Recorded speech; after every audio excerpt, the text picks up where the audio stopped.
We're here at Aus Crypto Con 2025. I'm here with John O'Loughlin, who's the MD of APAC Coinbase. Welcome to Crypto Finder. Thanks, Fred. Great to be here. Yeah. Long time in coming. I'm kind of embarrassed I haven't come into your crosshairs before, but I've done a lot of work with Juan. Super stoked with some research we published with you guys. I moved back to Australia about 12 years ago and been using Finder since day dot, so been a great journey. That's good. What's happening at Coinbase? Like, obviously, Australia is it has been in Australia for quite a while, but now it seems like it's a bit more focused. What's happening? Yeah, so we started with AusTrack back in 2022, offboarded all the historical customers, onboarded them. You know, we're pretty buttoned up as an exchange, and when we go into markets, it's kind of the opposite of the offshore model. We put full boots on the ground, burn the boats, hire compliance people, legal, marketing, growth. So when I started out, it was just a kind of team of one. Now we've got about 11 people. Got a super exciting hire coming on, actually in a few weeks, COO. Big hire from one of the big four banks. Guy who's super deep on crypto for a long time. I guess like so many people from that TradFi world have just kind of seen the future. And so that's at the Australia level. In APAC, we've just launched in India. Again, if we want to bring 1 billion people on chain, and that's really Brian's vision, as you know, he's a founder like yourself, highly ambitious. The BHAG for us is 1 billion on chain. So India is a country that allows you to do that. And Singapore is our other main regulated market in the APAC zone. And again, different dynamics in all those places. At a kind of supra macro level, December 17th, 2025, Coinbase system update. And that's really a kind of milestone to watch. I think it's going to be one of those points in the company's journey. We're just going to bring a whole lot new product to market and kind of go back to our roots. So watch that. It'll be in San Francisco, but all that product's getting rolled out globally. So, pens have been down for a while, tails up, just shipping a lot of product. When you talked about Coinbase trying to bring 1 billion people on chain, what are the key things that you're focused on, and what do you think the biggest take-up will be in the APAC region with that master plan? So we've got 3 buckets of business, right? The consumer business, the spot app, the one that everyone logs on every day, and we're in a street fight with all the other exchanges for that here, right? And our core market is the US, and about 11 or 12 international markets for that. Second bucket of business is institutional. That's working with all the hedge funds, family offices, digital funds, etc. And that's an institutional offering. We offer people finance, prime brokerage services, lending, leverage, etc. Then the third bucket of business is developer. And that's effectively DeFi, everything wallet, everything Base. But the way that Base plays out in APAC for us, which is super exciting, is in those markets where we may not be totally geared up to go in as a fully regulated player. So the Vietnams of the world, the Thailands, the Indonesias, the Malaysias. That's where we've got tons of developer activity, lots of projects, lots of creativity, learn and earn. The next things in DeFi, and therefore what will come to list on CeFi, are going to come from those markets. I also find consumers in those markets and devs are so much more hungry and kind of ambitious than in these, let's call them Western, wealthy, lazier markets, because they're just used to dealing with so much crap and so many challenges with even just getting a bank account. Like for them to navigate between Aave and Trust and Base, etc., that's just kind of their day job. So they're so used to overcoming hurdles.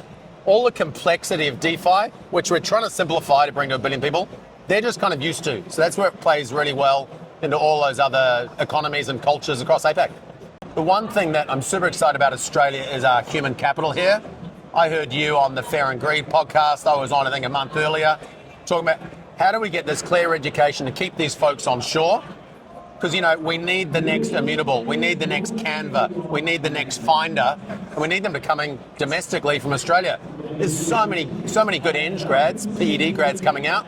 And then, RMIT and some of these universities here, and U Sydney, they're graduating some of the biggest blockchain courses in the world. So you're seeing tons of kids coming from, let's say, more liberal arts backgrounds, generalist backgrounds, moving into this space. The same way everyone wants to be a data scientist, right, or try to understand AI. So it's a super exciting journey in Australia, but I kind of bring it right round to our mission, right? 1 billion people on chain, promoting economic freedom. I live in Neutral Bay, you live in Bronte. Not everyone's going to be able to afford a house in those places, let alone a unit. So they're really thinking about, okay, how can I generate really good returns over 30, 40 years? That's why they're looking at what's around us at Aus Crypto Con. Very interesting. How much, do you see customers, their evolution? What are you sort of seeing in the evolution in the APAC region between buying and holding tokens and then going on chain and doing transactions? What are you sort of seeing there? What trend? We sponsored one of the events at Aus Crypto Con 3 years ago up on the Gold Coast. And I think that was, kind of very much crypto bros, right? A lot of chat groups, a lot of kind of fluff and a lot of following tokens around and not even necessarily being exposed to projects, but kind of getting in at the top of the cycle. In more recent years, you've probably got 10 tokens that people are trying to fundamentally understand. And, for example, Base and what's happening on layer 1s and layer 2s have done that because there's a lot of cool utility projects. And I think a whole generation of people want to raise funds on chain because they feel those traditional equity markets are broken, they're exclusive, they're not fair, huge fees involved. And so those utility projects are getting funding and there's less of that kind of hype. And as we look to list them, the last thing we want is a token to drop off to zero, right? That's just a bad look for an exchange and for the industry. And so you've got a population of, I'd say, young professionals. They're the same people who are getting educated on ETFs on YouTube. They're the same people who are getting educated on gold on YouTube. They're taking advice. A lot of them are kind of first or second generation immigrants, pretty healthy bank accounts. And they're just saying, I want to control my destiny. But to do that, you've kind of got to learn by doing. And they've done that in other asset classes, right? Whether it's equities, because they've got low cost entry through stake. And so we're just seeing more and more people like that. And then that's where you learn how to do stuff on DeFi, right? And so that I think is fascinating. So those are some of the trends and themes I'm seeing amongst the crypto population. We talked about you got a bit of a fight on the street here in Australia. There's quite a bit of choice in exchanges. Yes. The reason why it's a fight for us is because we don't have the budgets that the big offshore exchanges do.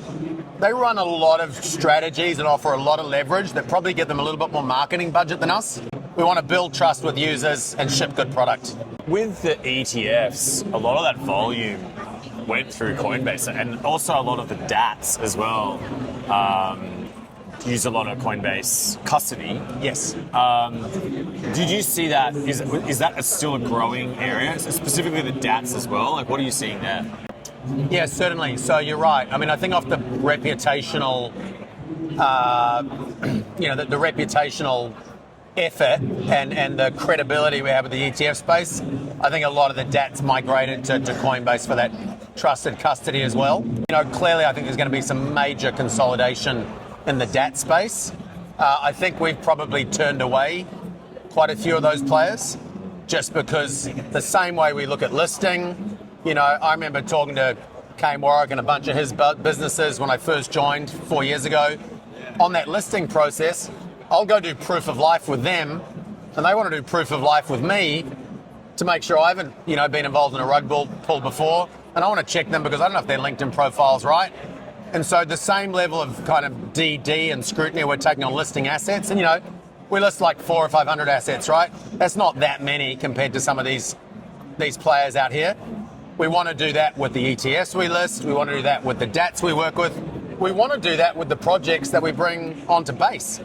So I think you can kind of take that overall lens and screen of that. We want to have a sustainable ecosystem. And therefore, we're not just some kind of knock shop or some phone bank boiler room listing up everyone. I think that's probably true for every one of our products. It's a little bit challenging for customers sometimes because that onboarding process can be a bit more rigorous. I think we need to speed that up and make it easier for customers to work with us. That's also what a lot of the December 17th stuff's about. 2025 is coming to a close. Cycles, a bit unsure. Do you have an internal view about if there's a super cycle or if there's a 4-year cycle? Yeah, I think we're pretty tied to the 4-year cycle. We just had David Duong, our head of institutional research, in town last week. He was with Alan Kohler on Sky News. And yeah, his view is that we're coming up to, part of this 4-year cycle. Had a very strong debate in kind of a closed room environment, probably like 20 of the top digital funds and kind of traders. I'd say like local Aussie whales there.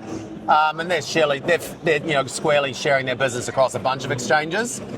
right down the middle, kind of half-half on, is it a agnostic kind of super cycle or is it a 4-year cycle? So I'll stop there. You know, we don't take a view on, as an exchange, talking about the price of assets. That's just not what we do. We want to offer a platform for you to trade.